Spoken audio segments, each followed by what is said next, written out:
नमस्कार, रण क्षेत्र देख रहे हैं आप। आपके साथ मैं हूं लावनी विनीत। रण क्षेत्र आज बेहद खास मुद्दे पर होने वाला है। मुद्दा सुरक्षा से जुड़ा है, मुद्दा लॉ एंड ऑर्डर से जुड़ा हुआ है। वो बिहार जो अपने सुशासन के लिए जाना जाता था, वही बिहार आज सुशासन के नाम पर किस कदर यहां पर लगातार अपराध बढ़ रहे हैं, सुशासन राज में अपराध बढ़ रहे हैं, इसलिए सवालों के घेरे में आ चुका है। सवाल पूछा जा रहा है कि क्या सुशासन अब खतरे में आ चुका है? जिस सरकार की जिम्मेदारी है अपराध और अपराधियों पर लगाम लगाने की, क्या उस सरकार के हाथ से वो लगाम छूट चुकी है? हम ऐसा आज इसलिए पूछने पर मजबूर हुए हैं क्योंकि बिहार में जो तस्वीरें आई हैं वाकई वो चौंकाने वाली है। बिहार में आज दिन दहाड़े एक ऐसी खबर आती है जिसने पूरी राजनीतिक गलियारे को ही नहीं बल्कि पूरे देश को हिलाकर रख दिया है। विकासशील इंसान पार्टी के प्रमुख और पूर्व मंत्री, खासतौर से मुकेश सहनी के पिता जीतन सहनी की हत्या कर दी जाती है। घर में घुसकर अपराधी इस हत्या को अंजाम देते हैं। हत्या इस कदर नृशंस की गई जिसके बारे में बताना, सोचना दोनों ही घबराहट पैदा करता है। हत्या इस कदर जघन्यता के साथ की गई है कि शरीर की अतड़ियां और आंख भी बाहर निकल आई हैं। इन सब के बीच सवाल विपक्ष पूछ रहा है कि आखिर जिस जंगल राज को बार बार टारगेट करके सुशासन का तमगा नीतीश सरकार ने अपने नाम किया, वो सुशासन आज कहां है? आज लगातार अपराध और अपराधियों के हौसले बुलंद क्यों होते जा रहे हैं? क्या सरकार का इकबाल खत्म होता जा रहा है? और अगर ऐसा है तो फिर बिहार कहां जा रहा है? आज बिहार के इसी सुशासन पर और बढ़ते हुए अपराध पर करेंगे बड़ी बहस। थोड़ी देर में मेरे साथ जुड़ेंगे आज के खास अतिथि, कराऊंगे उनसे आपका परिचय, लेकिन सबसे पहले आज की ये टीजर रिपोर्ट।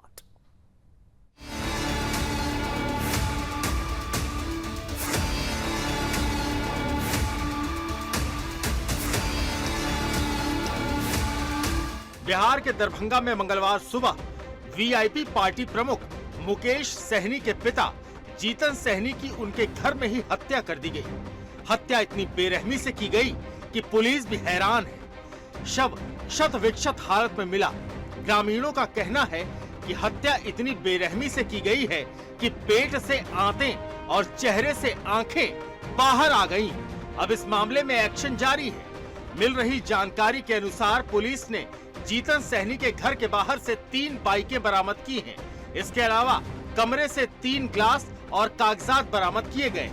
बताया जा रहा है कि दरभंगा पुलिस ने इस मामले में 2 लोगों को हिरासत में लेकर पूछताछ शुरू कर दी है। मुकेश सहनी के पिता जीतन सहनी पर उस समय हमला किया गया जब वो अपने कमरे में सो रहे थे। कमरे में चारों ओर खून फैला हुआ था। बताया जा रहा है कि मुकेश सहनी के पिता वहां अकेले ही रहते थे। अब सवाल ये उठता है कि पास में ही मुकेश सहनी का बंगला है, तो उनके पिता ईंट वाले घर में क्यों रहते थे? इस पूरे घटनाक्रम पर डीआईजी बाबूराम ने बताया कि मृतक के घर से 3 ग्लास बरामद किए गए, जिनकी जांच की जा रही है। हत्याकांड के बाद से ही खाना बनाने वाले, दूध देने वाले सहित 4 संदिग्ध लोगों से पूछताछ की जा रही है कि ये घर गांव के एक किनारे पे स्थित है। शायद इसीलिए रात में पड़ोसियों को सूचना नहीं मिली है।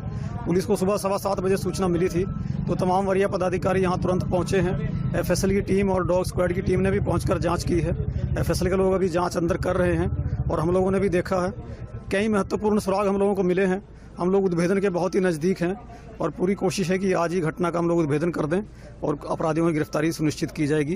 बहुत जल्दी आप लोगों को और विस्तृत जानकारी भी दी जाएगी। कई एंगल हैं, लेकिन जैसे मैंने कहा कि हमारे पास कई महत्वपूर्ण सूचनाएं हम लोगों को मिली हैं, कई अच्छे सुराग मिले हैं और बहुत जल्दी ही अगले 6-8 घंटे में हम लोगों को पुनः आप लोगों को विस्तृत जानकारी देंगे। पुलिस शुरुआती जाँच में इसे निजी रंजिश का मामला मान रही है। बताया जा रहा है कि जीतन सहनी घर में अकेले थे, तभी कुछ अज्ञात लोग घर में घुस आए और उनकी हत्या कर दी। हत्या की खबर के बाद घटना स्थल पर पहुंचे वरिष्ठ पुलिस अधिकारियों ने बताया कि शव के चारों तरफ खून भी बिखरा पड़ा हुआ है, जो कई सवाल खड़े कर रहा है। कई अंगों को काटा गया है। इस हत्या की जांच के लिए दरभंगा के एसपी ने एसआईटी का गठन कर दिया है। दरभंगा के रूरल एसपी के नेतृत्व में 3 अधिकारियों की टीम बनाई गई है, जो इस हत्याकांड की जांच करेगी। पिता की हत्या की खबर मिलने के बाद मुकेश सहनी भी मुंबई से पटना के लिए रवाना हो गए हैं। इस पूरे मामले पर एडीजी पुलिस मुख्यालय जितेंद्र सिंह गंगवार का भी बयान सामने आया है। जिले के घनश्यामपुर थाना अंतर्गत ग्राम जिरात में वीआईपी पार्टी के प्रमुख श्री मुकेश सहनी के पिता श्री जीतन सहनी, उम्र लगभग 70 वर्ष की थी उनको अज्ञात अपराध कर्मियों के द्वारा हत्या कर दी गई। संभवतः घटना को रात्रि में अंजाम दिया गया था। सूचना अनुसार मृतक जीतन सहनी घर में अकेले रहते थे। घटना की सूचना पर तत्काल थानाध्यक्ष घनश्यामपुर, साथ ही साथ थानाध्यक्ष बिरौल, अनुमंडल पुलिस पदाधिकारी और पुलिस अधीक्षक ग्रामीण द्वारा पहुंचकर मामले की छानबीन की गई। पुलिस मुख्यालय के द्वारा भी इस पूरी घटना का संज्ञान लिया गया और तत्काल वरीय पुलिस अधीक्षक दरभंगा और पुलिस उप महानिरीक्षक दरभंगा को घटनास्थल पर पहुंचकर मामले की सघन जांच करने का निर्देश दिया गया। उस निर्देश के आलोक में दोनों पदाधिकारी घटनास्थल पर पहुंचकर पूरे मामले की और पूरे अनुसंधान की दिशा को निर्देश दे रहे हैं। मेरा नाम विनोद बमपुरवा, मैं वीआईपी पार्टी का जिला अध्यक्ष हूँ और बिरौल का मेयर हूँ। हमको 5 बजे हमारे मित्र एक मनोज सहनी है, हमको 5 बजे कॉल किए, जो मंत्री जी के पापा अब आप लोग के बीच में नहीं रहे, उसकी हत्या कर दिया गया। हम जैसे ही सुने उसी अवस्था में यहाँ पर पहुँचे।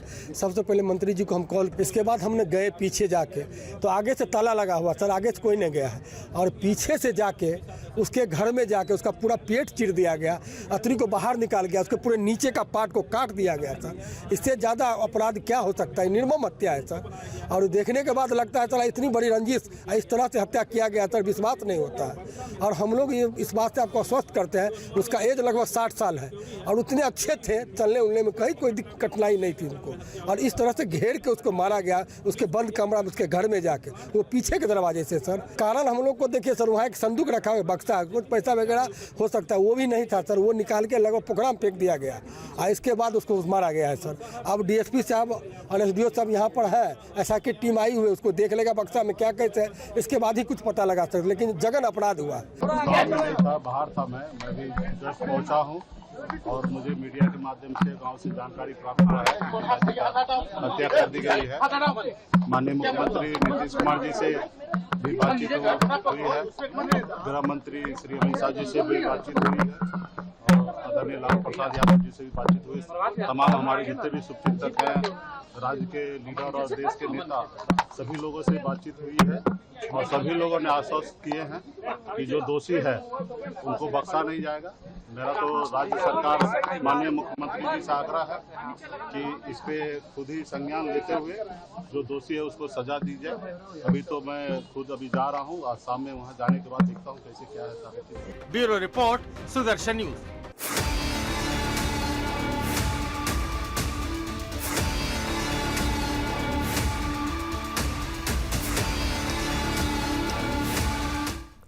सरकार ये दावा कर रही है कि अपराधी अगर पाताल में भी छिपे होंगे तो उन्हें ढूंढ निकाला जाएगा। सवाल ये है कि अब इस पूरी जघन्य हत्याकांड में अपराध और अपराधी तक तो जरूर पहुंच जाया जाएगा, लेकिन आखिर अपराध पर अंकुश लग क्यों नहीं पा रहा है?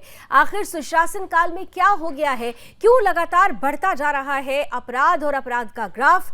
हम चर्चा की शुरुआत करें उससे पहले, क्योंकि इस पूरे मसले ने राजनीति का रंग ले लिया है। किस तरह से वार प्रतिवार शुरू हुआ है, जल्दी से वार प्रतिवार देखते हैं, बयान तीर देखते हैं और फिर शुरू करते हैं आज की चर्चा। ये अत्यधिक खेद का विषय है कि बिहार में मुकेश सहनी जी के पिताजी की हत्या की गई। ये चिंता का विषय है। हम लोगों ने तुरंत ये निर्देश दिया है, माननीय मुख्यमंत्री जी ने एसआईटी का गठन करने का निर्देश दिया है और शीघ्र कार्रवाई किया जाएगा। जो लोग भी इसमें दोषी होंगे सबको जेल के सलाखों के अंदर बंद किया जाएगा। देखिए, बिहार जैसे डेंसेस्ट पॉपुलेशन वाले स्टेट में हम 20 मिनट के अंदर मेरा 112 का जो प्रावधान हम लोगों ने किया, तुरंत कार्रवाई के लिए पुलिस पहुंची। क्या ही कहा जाए, आप याद करिए बीते 6 महीनों में, 8 महीनों में, कभी ऐसा 6 महीनों में नहीं हुआ कि आपने कोई सवाल बिहार के लॉ एंड ऑर्डर पर अल्टरनेट डे न पूछा हो। ये परिस्थितियाँ, रिटोरिकल जवाब दिया जाता है, हम ना किसी को बचाते हैं ना किसी को फंसाते हैं, कानून अपना काम करेगा, उद्बोधन जल्दी होगा, क्या फर्क पड़ता है? ये हालात, लॉ एंड ऑर्डर नाम की कोई चीज नहीं है। मुख्यमंत्री जी के नियंत्रण में बिहार है ही नहीं, और जिनके नियंत्रण में है वो स्वयं के नियंत्रण में नहीं है। देखिए, मुझे ऐसा लगता है कि बिहार के अंदर जंगल राज है। बिहार के अंदर रोज लोग कहते हैं कि आज कौन सा पुल गिरेगा। तो बिहार की हालत बहुत खराब है और मुझे लगता है कि नीतीश कुमार की सरकार जो है वहाँ पे काम नहीं कर पा रही है। वो घटना दुखद है, इसी घटना की हम निंदा करते हैं और सरकार पूरी तरह कटिबद्ध है। एसआईटी गठित कर दी है सरकार, जो भी अपराधी हैं उनको पकड़ने के लिए पूरी कोशिश में लगी है और उसका रिजल्ट भी जल्द ही सबके सामने आ जाएगा। भैया मैंने कहा 2 बच्चे की हत्या हुई, उसके पहले सैकड़ों लड़कियों का शारीरिक शोषण हुआ, आप इसको उठा के देख लीजिए। लगातार दानापुर पटना में हत्या हो रही है और कभी भी मुझे तो लगता है जो 4th टाइम चीफ मिनिस्टर बने हैं इसमें नीतीश बाबू का कोई इकबाल है नहीं और नीतीश बाबू के हाथ में सरकार निकल गई। सरकार कोई 2nd, 3rd, 4th में चला रहे हैं। लगातार नेताओं के द्वारा जमीन का कब्जा और माफिया और थानेदार की मिलीभगत से बालू में इन्वॉल्व और शराब और ड्रग्स का लगातार जिले के जिले में नेता और माफियाओं की मिलीभगत से पैसा लेना, ये नहीं दिखता है। बिहार के लगभग नेता शराब में, हमारे इलाके में ड्रग्स में और जमीन के गलत धंधों में इन्वॉल्व है। मुकेश सहनी जी के पिताजी जीतन सहनी जी की सुपौल बाजार में जिस तरह हत्या हुई है, ये हम सब के लिए बहुत दुख की बात है। इस दुख की घड़ी में हम सब मुकेश सहनी जी के साथ हैं। कभी कल्पना नहीं की जा सकती थी कि इस तरह की हत्या उनके पिताजी की होगी। जो अपराध जिसने किया है वो अपराधी बख्शा नहीं जाएगा। नीतीश कुमार जी की सरकार सुशासन के रास्ते पर चलती है, अपराध और अपराधियों से कोई समझौता नहीं करती है। ये घटना जिसने भी की है उसको एसआईटी बना दी गई है, उस पर कार्रवाई की जाएगी और इस दुख की घड़ी में हम सबको एकजुट होकर मुकेश सहनी जी के साथ दुख की घड़ी में रहना चाहिए। इस पर कोई राजनीति विपक्ष के नेताओं को नहीं करनी चाहिए। जिस तरह की बयानबाजी विपक्ष के नेता इस पर कर रहे हैं, खासकर राजद के नेता, ये दुखद है। इस दुख की घड़ी में कम से कम उनको राजनीति से बाज आना चाहिए और इस घटना की घोर निंदा करनी चाहिए। आज सुबह बिहार से एक अत्यंत ही दुखद और मर्माहत करने वाला खबर सामने आया है। दरभंगा में श्री मुकेश सहनी जी, जो बिहार सरकार के माननीय पूर्व मंत्री रहे हैं, उनके पिता की हत्या कर दी गई है। ये अत्यंत ही दुखद है और इससे हम लोग मर्माहत हैं, लेकिन शासन और प्रशासन में बैठे हुए लोगों को जवाब देना पड़ेगा। जो मरे हैं उनका हत्या हुई है, उनको संवेदना व्यक्त करते हैं। ऐसी घटना नहीं घटनी चाहिए, लेकिन इसकी जांच गंभीरता से हो कि आखिर क्या कारण है कि उनकी हत्या की गई। तो सवाल यही है कि आखिर इस पर राजनीति होनी चाहिए या वाकई सुशासन का जो असली ब्रैकेट होता है उस ब्रैकेट से अपराध को खत्म करने की जरूरत है। आइए चर्चा की शुरुआत करते हैं, सीधे अपने अतिथियों के पास चलते हैं। स्वागत करते हैं भारतीय जनता पार्टी का पक्ष रखने के लिए हमारे साथ अखिलेश सिंह जी है, जेडीयू का पक्ष रखने के लिए हमारे साथ मनोरंजन गिरी जी है, हमारे साथ आरजेडी का पक्ष रखेंगे सैफ अली खान साहब और साथ ही साथ अविनाश सिंह जी, जाने माने पॉलिटिकल एक्सपर्ट, वरिष्ठ पत्रकार भी हमारे साथ हैं। आप चारों का बहुत बहुत स्वागत। मैं मनोरंजन गिरी जी आपके साथ ही शुरुआत करना चाहती हूँ क्योंकि सवाल आपकी सरकार का ही सबसे बड़ा है, सवाल आपकी जवाबदेही का है। वो सुशासन जिसके बार बार उदाहरण दिए जाते थे, आज वही सुशासन सवालों में आ गया है। क्यों अपराधियों पर लगाम क्यों नहीं लग पा रही है आपके राज में? देखिए, जैसे ही दरभंगा में पता चला, वहां पुलिस बल जितने भी प्रशासन थे वो घटनास्थल पर गए, उन्होंने एसआईटी का गठन कर दिया। पुलिस चौकस है और अपराधी बख्शे नहीं जाएंगे। हम लोग बहुत मर्माहत हैं।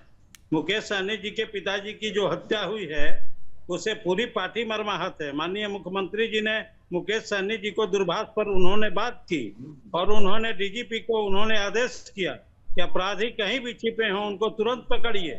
बिहार में किसी अपराधी को बचने की जरूरत नहीं है कि कोई अपराधी बच जाएगा।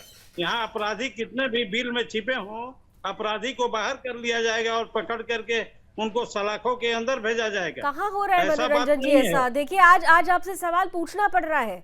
आज इसलिए बार बार आपसे सवाल पूछना पड़ेगा क्योंकि आप ही लोगों की तरफ से बार बार ये कहा जाता था कि हमारी वो सरकार है जो जीरो टॉलरेंस टुवर्ड्स क्राइम लेकर चलती है, जिसका मोटो यही था, और इसीलिए आपको सुशासन का तमगा दिया गया। सुशासन बाबू नीतीश कुमार को इसीलिए कहा गया, और ये कहा जाता था कि नीतीश बिहार में बाहर है, नीतीश कुमार है। लेकिन आज तो उल्टा हो गया। आज तो ये कहा जा रहा है कि बिहार में सिर्फ क्राइम ही है और इसलिए नीतीश कुमार है। देखिए, अपराध और अपराधी तक आप पहुंच जाएंगे, लेकिन अपराध पर अंकुश क्यों नहीं लग पा रहा है, ये बड़ा सवाल है। देखिए, अब आज जो विरोधी लोग बोल रहे हैं ना, उनको अपने आईने में झांकना चाहिए। बिहार में कभी कोई अपराधी बचा है क्या? बिहार में कहीं कोई घटना हुई है तो अपराधी बचा है? बिहार में वह शासन नहीं है कि अपराधी एक कड़े मार्ग में रहते थे। बिहार में यह शासन है कि अपराधी कहीं भी रहेंगे, उनको निकाल करके उचित सजा दी जाएगी।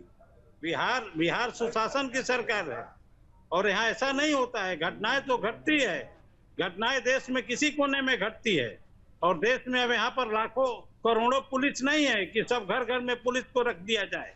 लेकिन यहाँ जो अपराधी जो कहीं छिपे होते हैं वो अपराधी नहीं, पकड़े जाते मनोरंजन जी, हैं। आपकी ये बात देखिए, यही बात है। आपने कहा कि अपराध होते रहते हैं, अपराध घटती है, तो जिम्मेदारी भी तो सरकार और प्रशासन की होती है ना। जिम्मेदारी इसलिए सरकार की होती है क्योंकि सरकार को ही डर, खौफ ये पैदा कराने की जिम्मेदारी सरकार की है। जवाबदेही पहले सरकार की बनती है, सरकार के अंतर्गत आने वाले प्रशासन की बनती है। तो आप ये कहकर तो पल्ला नहीं झाड़ सकते ना। विपक्ष राजनीति कर रहा है, ठीक है, विपक्ष से भी सवाल पूछे जाएंगे, लेकिन जहां पर आपकी अकाउंटेबिलिटी है उसको तो कम से कम एक्सेप्ट कीजिए। अच्छा, अपराध मुक्त कहीं देश में कोई राज्य रहा है क्या कि जहां एक भी अपराध नहीं हुआ हो? अपराध मुक्त तो राज्य नहीं रहा है, और भ्रष्टाचार मुक्त भ्रष्टाचार सर, अपराध मुक्त तो नहीं रहा, लेकिन अपराध पर अंकुश लगा है, और इसका जीता जागता उदाहरण उत्तर प्रदेश है। उत्तर प्रदेश इसका उदाहरण है। उत्तर प्रदेश की सरकार के लॉ एंड ऑर्डर के डंके विदेशों तक बजते हैं सर, ये भी सच्चाई है। अगर आप बात करेंगे ना, अगर राज्यों की बात करेंगे तो उत्तर प्रदेश में लॉ एंड ऑर्डर की क्या स्थिति हुई है और किस तरीके से विश्व के मंचों पर उत्तर प्रदेश के लॉ एंड ऑर्डर का डंका बजता है, ये उदाहरण इसी देश में है। उत्तर प्रदेश इसी देश का राज्य है, जहां जिस देश का राज्य बिहार है। बहरहाल, मैं अखिलेश सिंह जी सीधे आपके पास आती हूँ। अखिलेश जी, मुझे याद है कि जब आप लोग सरकार में आए थे, पुनः जब, वैसे तो आप लोग बहुत बार के साथी रहे हैं, लेकिन इस बार जब नई तरीके से आप साथी बने तो आपकी तरफ से कहा गया था कि इस बार अपराधी या तो नेपाल चले जाएंगे या तो अपराध छोड़ देंगे। अखिलेश जी, ऐसा कुछ नहीं हुआ। मनोरंजन जी चले गए हैं, शायद उनके पास मेरे सवालों का जवाब नहीं था, क्योंकि आज सरकार की जवाबदेही ज्यादा बन रही है। बहरहाल अखिलेश जी, मुझे लगता है आपके ऊपर दारोमदार अब ज्यादा आ जाएगा। नहीं, देखिए, एक बात है कि अपराध एक मनोवृत्ति है, लेकिन हम अपराधियों को संरक्षित नहीं करते। अपराधी अगर अपराध अखिलेश जी की करते आवाज हैं बढ़ा तो दीजिए उनको प्लीज। कार्रवाई करते हाँ जी, बोलिए सर, बोलिए। हैं। आवाज आ रही है? हाँ, आ रही है सर, प्लीज बोलिए। हम अपराध एक मनोवृत्ति है, लेकिन अपराधी जब अपराध करने का दुस्साहस करते हैं तो हम उन पर कार्रवाई करते हैं। उनको कोई सरकारी संरक्षण नहीं दिया जाता है।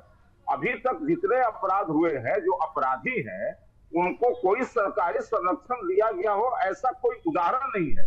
हम अपराधियों पर कार्रवाई करते हैं। ऐसा दुस्साहस करने वाले यदि दुस्साहस करते हैं तो उसकी सजा उनको मिलती है। सवाल उठता है कि हाँ, ये जरूर है कि अपराध एक मनोवृत्ति है, यहाँ पर कहीं अपराध हुए हैं, हम इसके जिम्मेदारी से भाग नहीं रहे हैं। इस बात को ये कहा जाए कि हम इस जिम्मेदारी से भाग रहे हैं या इसकी जिम्मेदारी हम नहीं उठा रहे, ये बिल्कुल नहीं है।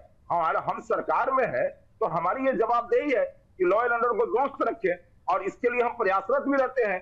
अपराधी अपराध करते हैं तो पकड़ते हैं, और पकड़ने के बाद SIT का गठन करते हैं इसके लिए, पकड़ने के लिए, और उसके बाद स्पीडी ट्रायल करके उनको सजा भी दिलवाते हैं। ये भी हम काम करते हैं। हम उनमें से नहीं है कि मुख्यमंत्री आवास। अखिलेश जी, मैं आपकी बात से सहमत हूँ, मैं सहमत हूँ, लेकिन ये जितनी भी बातें हैं ना, अब वो इतिहास के पन्नों में दर्ज हो चुकी हैं। वर्तमान की परिस्थिति बदल चुकी है।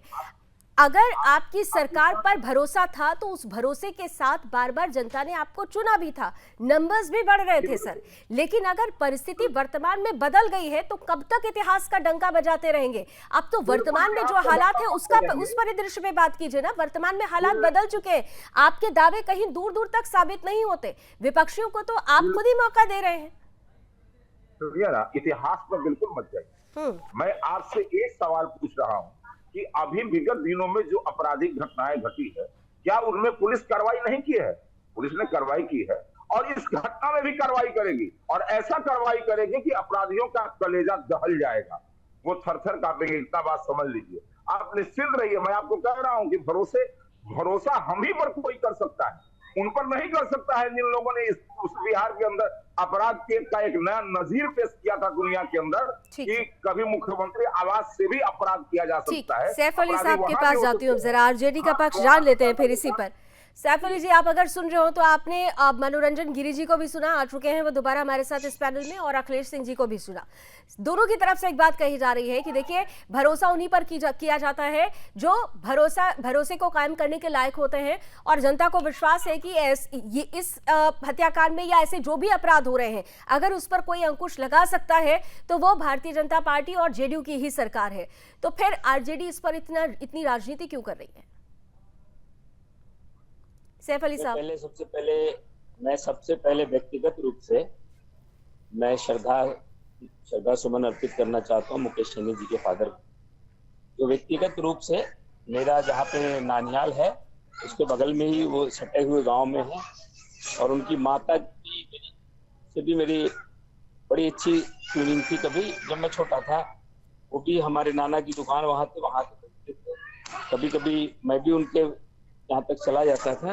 व्यक्तिगत रूप से हमारे संबंध बहुत पारिवारिक थे, इसके लिए मैं बहुत शॉक्ड हूँ उनकी इस तरह निर्मम हत्या की गई और आंखों को भी निकाल दिया गया।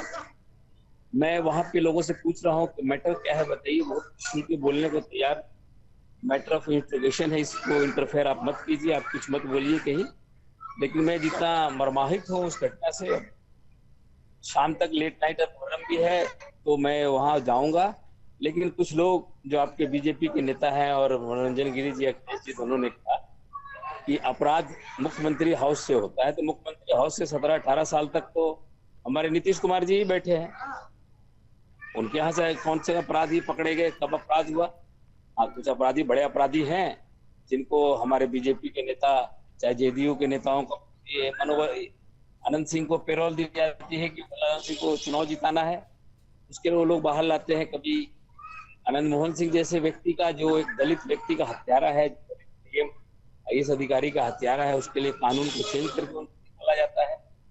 और बहुत सारे ऐसे अपराधी हैं। भारतीय जनता पार्टी और जनता दल यूनाइटेड में अगर उनकी लिस्ट गिनाने चलो तो पूरा डिबेट खत्म हो जाएगा। शहाबुद्दीन ये नाम भूल गए हैं क्या? आप वर्तमान में अखिलेश जी को बड़े नाम याद दिला रहे हैं, लेकिन शहाबुद्दीन ये नाम याद है ना आपको? वो इतिहास का पन्ना याद है ना? शहाबुद्दीन का कोई अपराध आप बताइए जो इस तरह का जघन्य अपराध, उन्हें किसी घर में जाके किसी का हत्या को पेट चीर दिया। अरे उनकी पहचान किस लिए थी ये बताने की जरूरत है क्या साहब? इस पर तो लंबा चौड़ा डिबेट हो जाएगा। किस तरीके से तेजाब कांड हुआ था आप भूल गए थे? मैंने इसीलिए कहा ना, उसे बताने की जरूरत भी नहीं है। उसे तो बच्चे को उस कहानी के बारे में पता है कि शहाबुद्दीन फेमस ही क्यों हुआ था। अब आप जिस तरीके की बात देखिए, मैंने इसीलिए कहा कि इसको ना अपॉर्चुनिटी के रूप में मत लीजिए। नहीं सैफ अली साहब, अपॉर्चुनिटी के रूप में मत लीजिए। अगर आप वाकई बिहार की जनता के प्रति इतनी वफादारी और उनके प्रति प्रेम रखते हैं तो कम से कम बातें करते समय, दावे करते समय और सवाल पूछते समय आकलन और विश्लेषण के साथ सवाल कीजिए, केवल राजनीति मत कीजिए। सच्चे हितैषी हैं तो सच्चाई भी स्वीकार कीजिए। कहा कि अन्य मार्ग में अपराधी रहते, कौन सा अपराधी अन्य मार्ग में इन लोगों ने देखा? इनकी राजनीति राजनीति है। मैं अन्य मार्ग में रहता था, मुझे पता है अन्य मार्ग की असलियत। अखिलेश जी कुछ कहना चाह रहे हैं, जल्दी से उनका ऑडियो दीजिए प्लीज। अविनाश जी, मैं इसके बाद आपके पास ही की गाड़ी से आ गया था, उनको पकड़ के हम लोगों चोरी के 4 पंचायती एक अन्य मार्ग में होता था। शहाबुद्दीन, राजवल्लभ यादव, उदित राय, सुरेंद्र यादव, नाम भूल गए? और नाम याद कराऊं?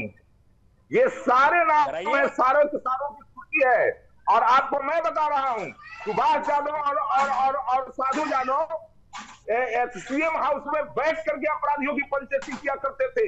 ये था बिहार यह था कि अपराधियों के खिलाफ कोई FIR दर्ज नहीं करा सकता था। बिहार यह था कि पुलिस अपराधियों पर कार्रवाई करने से डरती थी, इसलिए कि राजनेताओं का संरक्षण उनको प्राप्त था। बिहार यह था कि बिहार के सत्ताधारी दल के नेता मृतक के घर पर नहीं जाते थे, कहते थे कि ये उस जात का मृतक है कि इस जाति का लोग हमको वोट नहीं देता है। बिहार यह था जहां पर संगठित जातियों में संगठित लोग दूसरे जाति को मानते थे और दूसरे जाति के संगठित लोग दूसरे जाति को मानते थे। जातीय संघर्ष हुआ करता था। याद कीजिए बिहार को। आपको यह अधिकार नहीं है कि अपराध के बारे में साहब जल्दी से काउंटर आंसर दीजिए, फिर मैं अविनाश जी के पास जाना चाहती हूँ। ये जो सुभाष यादव और साधु यादव की बात कर रहे हैं, कौन से मामले की पंचायत करते हैं इन्होंने सुना? एक पंचायत, एक कोई मामला बताया मुझे, मैं वो हर मामले को जानता हूँ। कभी सीएम हाउस में साधु यादव और सुभाष यादव की इतनी बड़ी एंट्री नहीं थी कि उनको पंचायत करने का मौका मिलता। सीएम हाउस से एंट्री लिस्ट होती है, वैसे कोई भी नहीं आ सकता वहाँ पे पंचायत के लिए। सर ये सब अफवाह फैलाने का काम बगल थोड़ी में है। बैठी हुई तस्वीर भी वायरल हुई थी। फिर मैं कह रही हूँ ना कि आप इतिहास के उन पन्नों को, इस अध्याय को आप भूल चुके हैं आप। बहरहाल मुद्दा देखिए महत्वपूर्ण ये है, ठीक है, महत्वपूर्ण मुद्दा ये है। अविनाश जी, मैं जल्दी से आपको अब अविनाश जी को जरा लेकर आइए, क्योंकि अविनाश जी भी बहुत झूठे लोग हैं, झूठ की बदौलत चलिए, झूठ और सच और झूठ, ये सब कुछ अविनाश जी इसका आकलन होता है कि कैसी परिस्थिति है, कैसी घटना है, क्या परिदृश्य है, इसमें कोई दो राय नहीं है। जैसे मैंने कहा कि अखिलेश सिंह जी या फिर मनोरंजन गिरी जी के लिए एक इतिहास रह गया है वो सुशासन। वर्तमान की स्थिति बदल चुकी है और विपक्ष को बैठे बैठाए मुद्दा इसलिए मिल रहा है क्योंकि सरकार कहीं ना कहीं से जिस जीरो टॉलरेंस टुवर्ड्स क्राइम ये कहते थे, वो जीरो टॉलरेंस की नीति, वो नीति कहीं से खत्म होती जा रही है। मानते हैं आप इस चीज को? और जवाबदेही, बार बार ये कह रहे हैं ना कि हम पाताल से ढूंढ के लेकर आएंगे, पाताल से ढूंढ लाइएगा, मान लेते हैं, लेकिन अपराध पर अंकुश क्यों नहीं लग पा रहा है, इसका जवाब भी तो जनता को देना होगा। 2025 में अभी जनता के सामने ही, जनता की अदालत में जाना है आपको। अविनाश जी, ढेर सारी शुभकामनाएं, जय श्री राम। मैडम जी, बिहार की पृष्ठभूमि से आप भी आती हैं और जहां तक मुझे पता है आपका घर भी वहीं है, दरभंगा के आसपास, या शायद आप वहीं के रहने वाले, आपसे भी कुछ छुपा हुआ नहीं है जी। आप जो ये 1 एनी मार्क का बात कर रहे थे, पूरा का पूरा चारा घोटाला ही वहीं से हुआ। हमें किसी और का नाम लेने की जरूरत नहीं है। लालू यादव सजा याफ्ता कैदी है। ये अली साहब क्या बोल रहे हैं? अरे इन्हीं के, अभी आ रहा है मुहर्रम 17 तारीख को, इन्हीं के नामा राशि अली जो फजल की नमाज पढ़ रहे थे, उनका गर्दन किसने काटा? कोई आरएसएस वाला नहीं था। अब आपके मूल मुद्दे पे आता हूं। ये ना तो जदयू बोल रही है और ना भाजपा बोल रही है, नई वाली भाजपा, जो सबका साथ सबका विकास का जो डंडा पीट रही है। 240 पे आ गए। चोर, चट्टा, बदमाश, इसी को साथ लेना है, सबका साथ सबका विकास। विकास किसका हो रहा है उसको पता है। मैडम जी, इस मर्डर का सिर्फ और सिर्फ वीआईपी सुप्रीमो मुकेश सहनी के पिता की हत्या और हत्या जिस कदर की गई, जिस निर्मम हालत में उनको छोड़ा गया, जिस तरह से नृशंस हत्या हुई है, वो सवालों के घेरे में है। और इसीलिए सवालों के घेरे में वो सुशासन भी है जिसका दम लगातार नीतीश कुमार भरते रहे हैं। सुशासन आखिर क्या खतरे में आ गया है? आखिर जो ये मर्डर हुआ है, अगर वीआईपी पर्सनालिटीज की ये हालत है तो सोचिए आम जनता की सुरक्षा वो कहाँ है? क्या वो राम भरोसे है? आइए फिर से अपने पैलेस के पास चलते हुए, क्योंकि अविनाश जी मैंने आपको बीच में रोक दिया था, इसलिए अपनी बात आप जरूर पूरी कर लें। आपने कहा कि ये जो पूरा प्रकरण है ये राजनीति अपनी तरफ है, लेकिन ये कम्युनल दिशा की तरफ जाता हुआ नजर आता है। जी अविनाश जी, अपनी बात पूरी कीजिए। जहां पे इनका घर है, इर्द गिर्द मुसलमान रहते हैं और ये बढ़ते हुए मुसलमान हैं। इससे 50% से ऊपर ये अवैध बांग्लादेशी और ये रिफ्यूजी लोग हैं जिनको वहां पनाह दिया जा रहा है। अली साहब क्यों बोलते बोलते रुक गए? ये जदयू वाले क्यों बोलते बोलते रुक गए? और भाजपा की मजबूरी है, दुनिया जानती है कि सबका साथ और सबका विकास वाले, क्योंकि अब इनको जदयू के साथ सरकार चलानी है। मैडम जी, ये तहकीकात होने दीजिए, मैं कोई प्रियंट नहीं कर रहा हूँ, और जिस तरीके से ये मर्डर किया गया है, ये कोई आम मर्डर नहीं है। ये मर्डर बहुत ही घिनौनी मर्डर है, क्योंकि ये संयोजित है। ये जमीन की लड़ाई, ये कहीं पुरानी रंजिश को इशारा करता है, और ये मुसलमान इन्वॉल्व है, क्योंकि ये जो जाति है, मल्लाह की जो जाति है, ये खुद में एक मिलिटेंट जाति है। ये आपस में वहां लड़ रहे हैं, उसी का सीख देने के लिए ये मुसलमानों ने ये कांड किया है। ये बहुत जल्दी ये राज खुलेगा। अखिलेश जी सहमत हैं इस बात से क्या? नहीं, मैं अली साहब सहमत होंगे। ठीक है, अखिलेश जी से उनका जवाब ले लेते हैं। जी अखिलेश जी, अभी जांच चल रही है।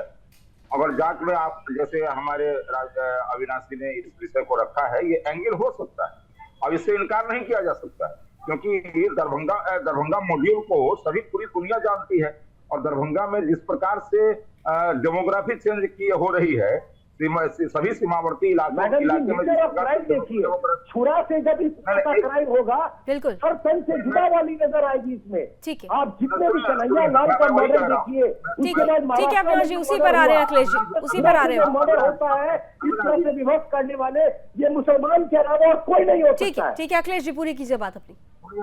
मैं ये कह रहा था कि जितने सीमावर्ती जिले हैं, आप पश्चिम चंपारण से आती हैं, मैं भी पूर्वी चंपारण का रहने वाला हूं। जिस प्रकार से पश्चिम चंपारण के अंदर इधर कई घटनाएं घटी, एक अनुसूचित जाति का परिवार था, हिंदू परिवार, और उसके घर में घुस करके उसके लड़की का अगवा किया गया और फिर उसके बाद में उसके परिवार परिजनों का हाथ पैर तोड़ दिया गया, डॉक्टर संजय जायसवाल बाकी लोगों ने। इस प्रकार की कई घटनाएं वहां हो रही है और पूरे के पूरे सीमावर्ती इलाकों में डेमोग्राफी चेंज हो रही है। तो इसके लिए नहीं, आप फिर तो आपसे ही सवाल पूछा जाएगा ना कि अगर डेमोग्राफिक चेंजेस हो रहे हैं, एक सेकंड अविनाश जी प्लीज, एक सेकंड अविनाश जी, ठीक है एक सेकंड, अगर डेमोग्राफिक चेंजेस हो रहे हैं अखिलेश जी, तो फिर इसको रोकने की जिम्मेदारी भी तो आपकी बनती थी ना। आज अगर हौसले बुलंद हो गए तो वो हौसले बुलंद क्यों हो गए, इसकी जवाबदेही भी तो तय होनी ही चाहिए ना, इसके लिए भी तो आप जवाबदेह होंगे। बिल्कुल रातों रात नहीं है, लेकिन बिल्कुल हमारी जिम्मेदारी है। लेकिन इस जिम्मेदारी के साथ साथ और सारी बातें हैं जो कि मैं समझता हूं कि अविनाश जी भी जानते हैं, आप भी जानती हैं, और परिस्थितियां हैं। केंद्र सरकार और हमारी जो नेशनल इन्वेस्टिगेशन टीम जो है वो काम कर रही है और उन्हीं के काम का परिणाम है कि कई प्रकार के मिर्जुल बिहार के अंदर पकड़े गए हैं। सलाखों के पीछे हैं, दंडित भी होते हैं, देखा है आका और बंगाली दंडित भी होते हैं। और इसलिए 2014 में जो बम कांड हुआ था ये गांधी मैदान में, उसमें हमारे जिले से, हमारे गांव के बगल से लोग पकड़े गए थे। तो इन सारे बातों पर बिल्कुल नजर है और इस पर बिल्कुल पहली नजर है, उस पर कार्रवाई भी होती है और हो भी रही है। कार्रवाई ठीक है, कार्रवाई ठीक है, ठीक है, ठीक है, ठीक है, वाला पार्लियामेंट में बैठा हुआ ठीक है, ठीक है अविनाश जी, ठीक है। देखिए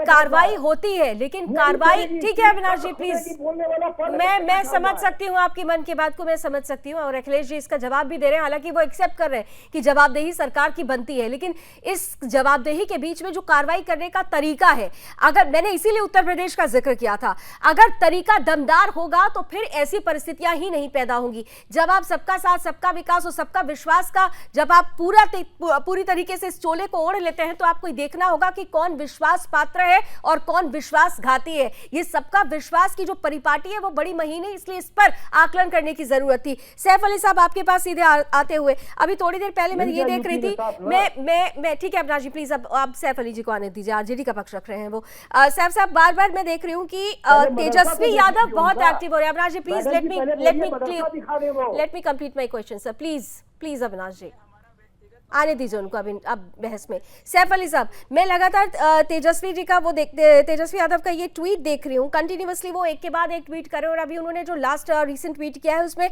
बहुत सारे जगहों का उन्होंने विवरण देते हुए बाकायदा ट्वीट किया है और वो ये कह रहे हैं कि सरकार समर्थित अपराध है। तो सरकार समर्थित अपराध तो फिर जंगल राज में भी था, और ये जंगल राज किसी दूसरी पार्टी ने नहीं कहा था, ये जंगल राज आम जनता ने नहीं कहा था, ये संज्ञा तो आपको कोर्ट की तरफ से दी गई थी। कोर्ट का अभी भी कई बार कई मुद्दों पे जो कमेंट आया है वो मैं आपको बताना नहीं चाह रहा हूँ, मैं मुद्दे पे आना चाह रहा हूँ। अविनाश जी ने कहा ये उसका मुस्लिम एंगल है। आप इसलिए नहीं बता सकते क्योंकि फिर आप सवालों के घेरे में आ जाएंगे। देखिए राजनीति करना बहुत आसान होता है, राजनीति करना बहुत आसान होता है, लेकिन राजनीति में परसेप्शन का बहुत इंपॉर्टेंट रोल होता है। सैफ अली साहब, परसेप्शन बहुत इंपॉर्टेंट होता है। आज आप भी कानून व्यवस्था की बात करेंगे, बीजेपी जेडीयू भी कानून व्यवस्था की बात करेगी, लेकिन जनता और जनता का जनादेश जो होगा ना वो परसेप्शन पर जाएगा। आपका जो परसेप्शन है वो पहले ही बन चुका है जंगल राज का, तो किस आधार पर आप बार बार इस सरकार को कटघरे में खड़ा कर रहे हैं? जब जंगल राज का परसेप्शन हमारा बना तो बिहार क्राइम के मामले में 17वें नंबर पे, लेकिन आज बिहार 9वें नंबर पे अपराध में आ गया। जब जंगल राज का परसेप्शन नहीं था, आज देश के 9वें, अच्छा पहले 17 पे था, अब 9 पे आ गया, ऐसा आप कंपैरिजन 9 पे आ गया। अच्छा हाँ, मैं बता रहा हूँ। और ये मुस्लिम एंगल कहा, इन्होंने नीट की परीक्षा की जब हुआ था तो भी ओएसिस के प्रिंसिपल एहसानुल हक और इम्तियाज को जब पूछताछ के लिए लाया गया तो भी आप लोगों ने कहा था नीट में जिहाद हो रहा है, मुसलमानों के जरिए हो रहा है। तो क्या वो तो सामने है, वो कोई छिपी हुई बात थोड़ी है, वो तो सामने आ चुका है। नहीं, तो आपको उसकी जानकारी अभी नहीं है। नीट का पर्चा सुबह 9 बजे उनके ओएसिस स्कूल पे आया था और रात में पर्चा 7 बजे लीक हो गया था ब्लू डॉट के कुरियर वालों के, और उनको पट्टा लाके उनको पूछताछ करके एहसानुल हक इम्तियाज सब लोगों को छोड़ दिया गया। आपको ये जानकारी नहीं है, उसको आप पब्लिश कर दीजिए थोड़ा। नहीं, सैफ अली जी, क्यों दिक्कत हो गई आपको? क्यों दिक्कत हो गई? ये सब आपने अभी थोड़ी देर पहले कहा ना कि आपके लिए जाति धर्म ये मायने नहीं रखता। आपकी पहली लाइन थी कि आप अपराध के नाम पर कोई भी जाति या राजनीति या धर्म की राजनीति नहीं करते। तो यहाँ पर क्यों आपको सफाई देनी पड़ गई? क्यों आप सफाई देने पर आ गए? मैं शहाबुद्दीन का मैंने कहा शहाबुद्दीन का मैं समर्थक हूँ। शहाबुद्दीन के घर पे जब इनकाउंटर हुआ था तो भी लालू प्रसाद यादव की हुकूमत थी, जो 200-250 पुलिस वाले उनके घर की तरफ कुछ कर गए। आपको जानकारी होनी चाहिए, हमने अगर अपराध को बढ़ाया होता और उसी लालू प्रसाद यादव के रीजन में ये शहाबुद्दीन साहब को जेल हुई और ये अखिलेश जी और मनोरंजन जी और जितने लोग बैठे हुए अविनाश जी सब यही कहते थे कि अरे शहाबुद्दीन को लालू ने फंसा दिया, लालू का राज हट जाएगा, शहाबुद्दीन बाहर आ जाएगा। ये वही लोग कहने वाले थे हमारे मुसलमान भाई को बहकाते, जैसे शहाबुद्दीन मुसलमानों का बहुत बड़ा मसीहा हो। हमने तब भी उसके गिरफ्तारी को जायज कहा। आज भी अगर उसने कुछ अपराध किए थे तो उसकी जो सजा हुई उसको मैं जायज ठहराता हूँ। और ये लोग अन्य मार्ग की बात करते हैं, और अन्य मार्ग का कोई ऐसा सबूत है जहाँ अन्य मार्ग से अपराधियों को संरक्षण दिया जाता है, चाहे नीतीश कुमार का राज हो, चाहे लालू प्रसाद का राज हो। अखिलेश जी, आपको इसको साबित करना होगा, नहीं तो मैं मानहानि का केस करूंगा आप पे। ये अन्य मार्ग की बातों को गलती से भी मत लाइएगा मुख्यमंत्री हाउस को बदनाम करने के लिए। फिर लाता हूँ अनेवार को, आप कीजिए सबूत दीजिए, नहीं तो मानहानि का केस करूंगा मैं आप पे। बोलिए सबूत दीजिए।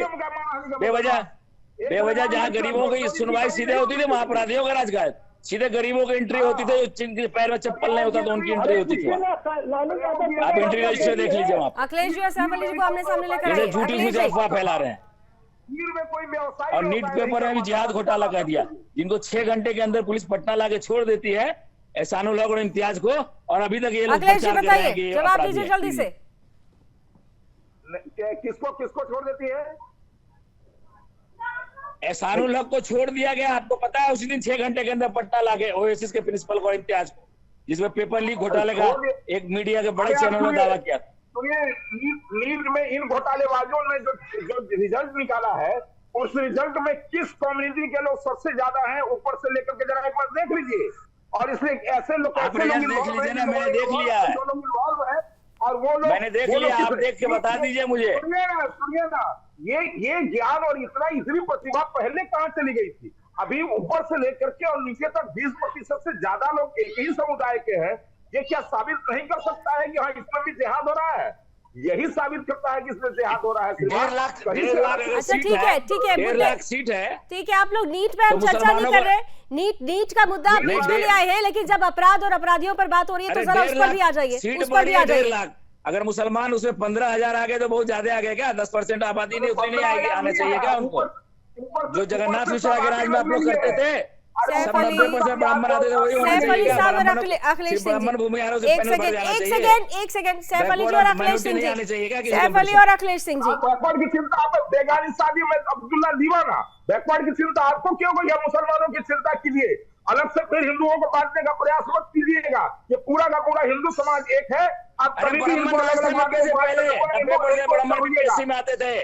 अरे छोड़िए ब्राह्मण और दलित की बात। डॉक्टर मेडिकल में सब ब्राह्मण 3% आबादी, 90% ठीक है, दे दिया मौका मैंने आपको, दे दिया, आप दोनों को मौका दे दिया। अविनाश जी लास्ट कमेंट अब आपसे लूंगी, देखिए इतना तो जरूर है, ठीक है। Both feather down please, only Avinash Singh.